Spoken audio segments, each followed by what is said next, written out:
찬송가 301장입니다.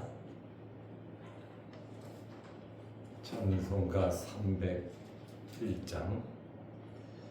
지금까지 지내온 것 주의 크신 은혜라.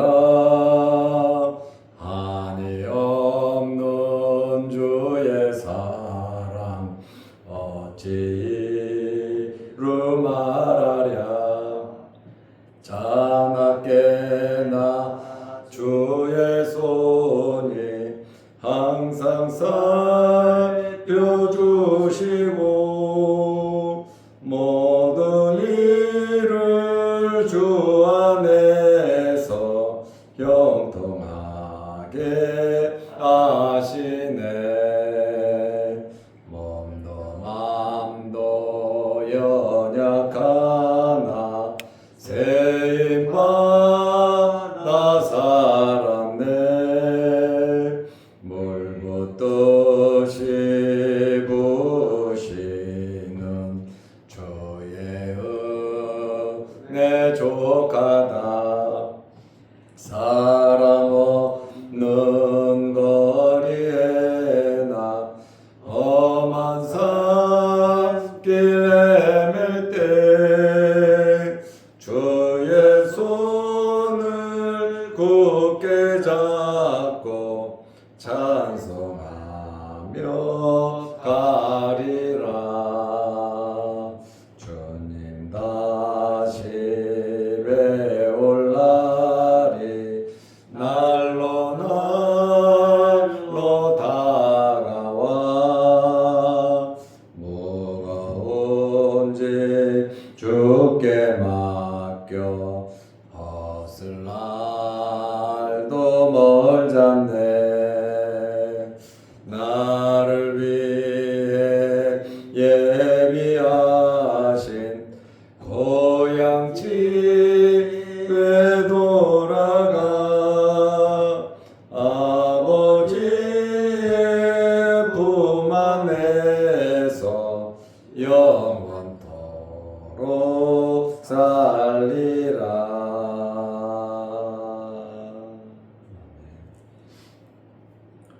사도신경으로 우리의 신앙을 고백하겠습니다.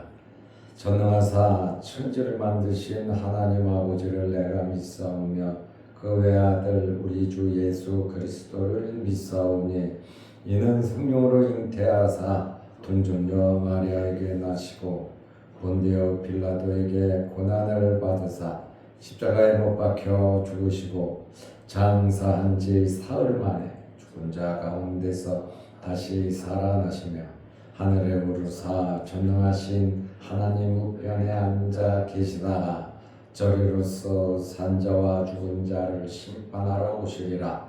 성령을 믿사오며 거룩한 공예와 성도가 서로 교통하는 것과 죄를 사하여 주시는 것과 몸이 다시 사는 것과 영원히 사는 것을 믿사옵나이다. 아멘. 하나님의 말씀 로마서 1장 2절입니다. 이 복음은 하나님이 선지자들을 통하여 그의 아들에 관하여 성경에 미리 약속하신 것이라. 아멘. 오늘은 성탄절입니다.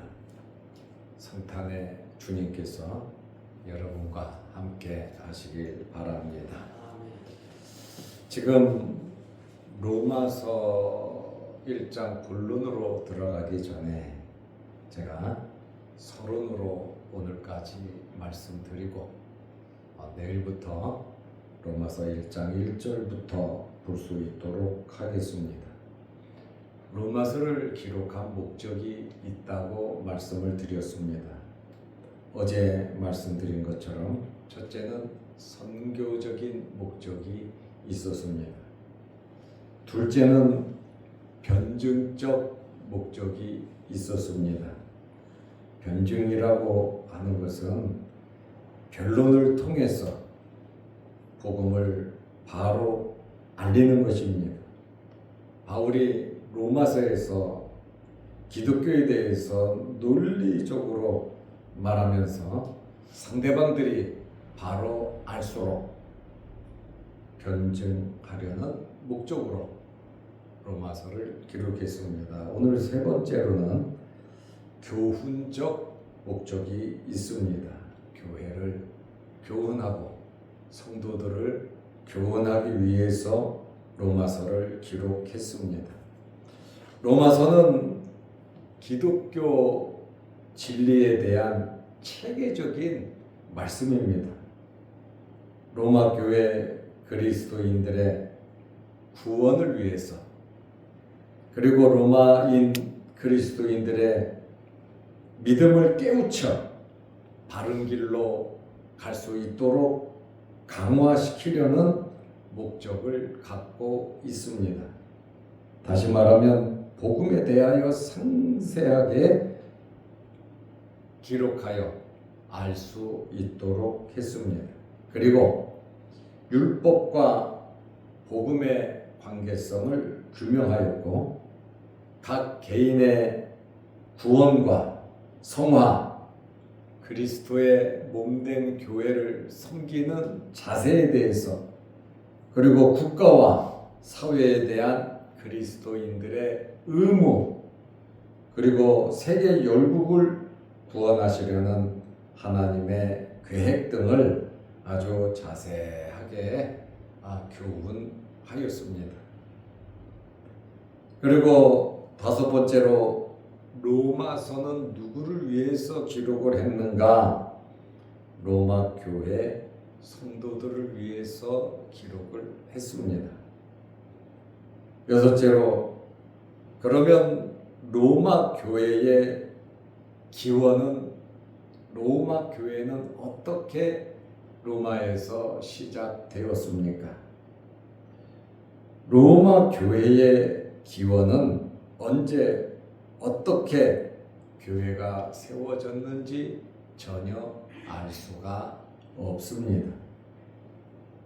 이 로마 교회의 기원에 대해서 베드로가 로마에 와서 세웠다는 그러한 말이 있는데 증거가 없습니다. 바울이 로마서를 기록했다고 어떤 사람들은 사도 바울이 기록했다 이렇게 말을 하는 사람도 있는데, 바울은 로마서를 쓸 때에 이미 교회가 로마에 존재하고 있었습니다. 가고 싶어도 못 가는 그 간절한 마음을 로마서에 기록했거든요. 사도 바울이 세운 것은 아닙니다. 그러면 로마 교회가 어떻게 해서 세워졌을까요? 한 두 가지 정도를 말을 하는데, 오순절 성령 강림 후 베드로의 설교를 듣고 사도행전 2장 10절을 보면 회심한 사람들이 굉장히 많았습니다. 그 당시에 로마에서 순례자들이 예루살렘에 와서 말씀을 듣고 은혜 받고 로마로 돌아가서 교회를 시작했다 이렇게 말을 하는 사람들이 있습니다. 두 번째로는 바울이나 다른 사도들을 통하여 예수 그리스도를 믿은 성도들이 세웠다. 그러니까 로마 교회는 사도들이나 지도자들이 세운 것이 아니라 이름 없는 무명의 성도들이 모여서 예배드림으로 로마의 교회가 세워지게 되었다. 이것이 정설입니다. 그러므로 로마 교회의 구성원들은 유대인 일부와 또 많은 이방인 신도들로 구성되어 있었습니다. 그러면 로마서의 신학적인 주제가 뭐냐? 구원에 이르는 도리를 가장 체계적이고 선명하게 밝힘으로써 기독교의 뿌리가 되는 말씀이 기록되었습니다. 정말 로마서는 이 복음의 핵심 교리가 아주 물씬 풍겨나는 그러한 책입니다. 이 신학적 주제는 한 4가지로 설명할 수 있는데, 첫째는 이신칭의입니다. 다시 말하면 믿음으로 의로워진다는 거예요. 행함으로 의로워지는 것이 아니라 돌을 닦고 수도해서 금식해서 의로워지는 것이 아니라, 이신칭이 의로워지는 것은 오직 믿음으로 의로워진다는 사상이 로마서의 신학적 주제입니다. 로마서의 중심 주제가 1장에서 4장까지 이신칭의입니다. 그러면 믿음으로 의로워지는데, 이 믿음이란 무엇입니까? 이 믿음은 사람이 의지적으로 내가 믿으려고 해서 믿는 믿음이 아닙니다. 이 믿음이란 예수 그리스도 안에 있는 구속으로 말미암아 하나님께서 주신 은혜를 말하는 겁니다. 믿음은 은혜입니다. 믿음의 주체는 내가 아니라 하나님께서 주셔야 믿을 수 있다. 무엇을 믿어야 하느냐? 예수 그리스도의 구속을 믿어야 된다는 그러한 말씀입니다. 이신칭의, 오직 믿음으로 의롭다함을 받는다. 이 사실에 대해서 마틴 루터가 로마 가톨릭 첫 신부 아닙니까? 고행을 하다가 로마서의 이 말씀을 깨닫고 오직 의인은 믿음으로 살리라.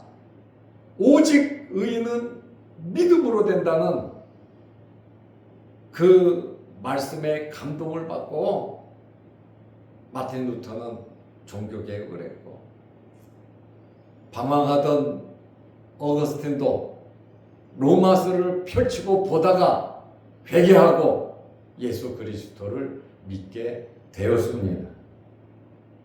이신칭이 로마서의 아주 핵심적인 주제입니다. 두 번째로는 성화입니다. 예수를 믿는 사람은 변화되어야 한다. 거룩해져야 한다.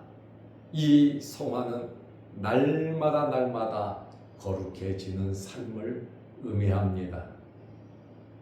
이 성화는 이 땅에서는 완전 성화를 이룰 수가 없습니다. 그러므로 우리는 끝까지 이 세상을 떠나는 그날까지 우리는 거룩하게 변화, 성장, 성숙해야 하는 것입니다. 성화에 대해서 6장에서 8장까지 강조를 하고 있습니다. 세 번째 주제는 하나님의 주권입니다. 모든 일은 하나님으로부터 나온다는 그러한 말씀입니다. 특별히 인류를 구원하시려는 구속 사역은 구약시대부터 일관된 하나님의 주권적 섭리와 계획에 의한 것입니다.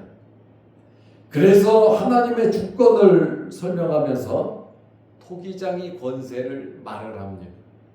토기장이가 그릇을 어떤 모양으로든지 토기장이가 만들고, 마음에 들면 오케이고 마음에 안 들면 깨버리는 것이죠. 그러므로 토기장이와 같은 하나님의 권세, 하나님의 주권, 하나님의 주권으로 구원 사역이 이루어진다.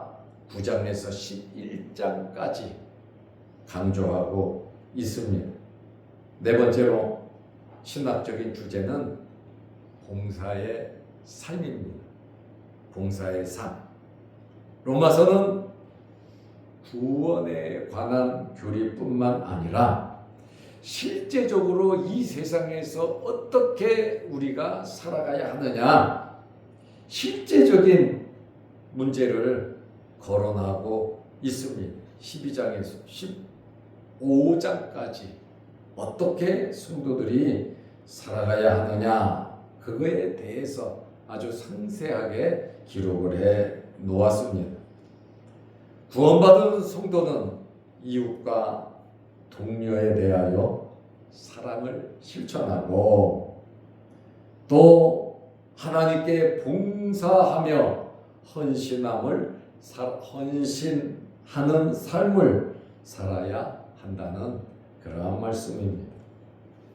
그러므로 본서를 로마서를 기록한 목적은 첫째는 선교적인 목적, 둘째는 변증적 목적, 셋째는 교훈적 목적이 있다고 말씀을 드렸습니다. 로마서는 누구를 위해서 기록했느냐? 로마 교회 성도들을 위해서 기록을 했습니다. 로마 교회의 기원은 알려진 것이 없지만 이름 없는 무명의 성도들을 통해서 세계를 장악했던 이탈리아의 수도 로마에 교회가 세워졌다는 겁니다. 누가 세웠는지 미상입니다. 베드로도 아니고 바울도 아니고 이름 없는 무명의 성도들을 통해서 하나님께서 역사하심으로 로마에 아주 그 시대의 가장 핵심적인 나라 수도 중심에 교회가 세워지고 부흥했다. 참 놀라운 하나님의 은혜이지요. 신학적인 주제는 첫째는 이신칭의, 둘째는 성화, 셋째는 하나님의 주권, 넷째는 봉사의 삶입니다. 그리고 로마서에 나와 있는 핵심 용어는 세 가지입니다. 첫째는 의입니다. 의. 하나님의 주권으로 사람의 죄를 용서하는 하나님의 의. 둘째로는 구속입니다. 예수 그리스도의 죽음으로 구원받는 그러한 구속이 핵심 용어입니다. 셋째로는 화목 제물입니다. 예수 그리스도의 구속 사역을 의미하는 화목 제물이 로마서의 핵심 용어인 것입니다. 어제 오늘 이틀 동안 로마서 서론을 보고 이제 내일부터 로마서 1장 1절부터 로마서를 살펴보면서 은혜를 받으려고 합니다. 오늘 성탄절입니다. 성탄의 주님이 여러분과 함께 하시기를 바랍니다. 기도하겠습니다. 하나님 아버지, 오늘도 이 아침에 우리를 주의 전으로 부르시고 하나님께 예배드릴 수 있는 은혜와 복을 내려주심을 감사합니다. 성탄절 새벽에 예수님께서 태어나셨습니다. 우리를 구원하기 위하여 하늘 보좌버리고 이 땅에 오신 예수 그리스도를 우리가 영접하게 하시고 예수 그리스도를 믿음으로 우리가 구원을 받았고 하나님의 자녀가 되었습니다. 예수 그리스도의 오심을 우리는 축하하고 감사하며 오늘 성탄절을 잘 지내게 하옵소서. 이 새벽에 기도합니다. 기도 제목 이루어 주시고 또 영상을 보면서 예배드리는 성도들에게도 크신 복을 내려 주옵소서. 오늘도 어린이 예배가 있고 또 11시에 성탄절 감사 축하 예배가 있습니다. 주의 백성들이 주의 전에 나와 성탄의 주님을 만나고 축하하고 또 점심도 함께 먹으면서 친교가 있는 은혜로운 성탄절이 되게 하옵소서. 예수님의 이름으로 기도하옵나이다. 아멘. 하늘에 계신 우리 아버지여, 이름이 거룩히 여김을 받으시오며 나라의 임하옵시며 뜻이 하늘에서 이룬 것 같이 땅에서도 이루어지이다. 오늘날 우리에게 일용할 양식을 주옵시고 우리가 우리에게 죄 지은 자를 사하여 준 것 같이 우리 죄를 사하여 주옵시고 우리를 시험에 들게 하지 마옵시고 다만 악에서 구하옵소서. 대개 나라와 권세와 영광이 아버지께 영원히 있사옵나이다. 아멘. 자유롭게 기도하시기 바랍니다.